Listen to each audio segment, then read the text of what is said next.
Saat ini Aceh memiliki sekitar 3.500 dokter, baik umum maupun spesialis.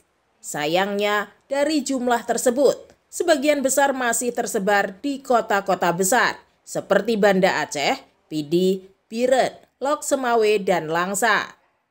Kondisi tersebut ikut berpengaruh terhadap pelayanan kesehatan yang diberikan kepada masyarakat, di mana tidak sedikit pasien yang kerap dirujuk ke kota besar hingga keluar provinsi demi bisa mendapat penanganan medis.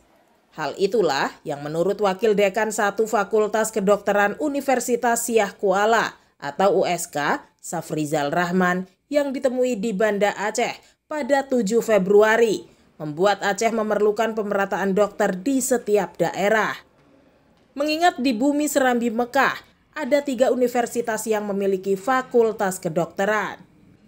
Seiring terus berubahnya paradigma kesehatan, banyak spesialis keilmuan baru seperti subspesialis endokrin dan rematohematologi, serta spesialis penunjang seperti radiologi, patologi klinis, dan anestesi yang justru masih sangat kurang di lapangan.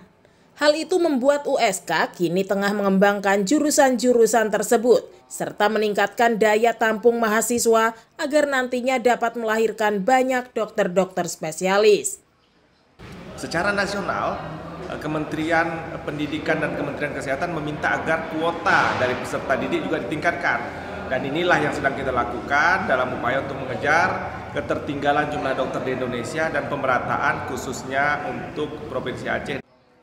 Di Sumatera sendiri, FKUSK memiliki sejumlah spesialisasi yang tidak dimiliki universitas lain, seperti bedah plastik dan mikrobiologi klinis. Di sisi lain, hal itu tentu juga harus didukung dengan fasilitas yang mumpuni di setiap rumah sakit daerah yang ada.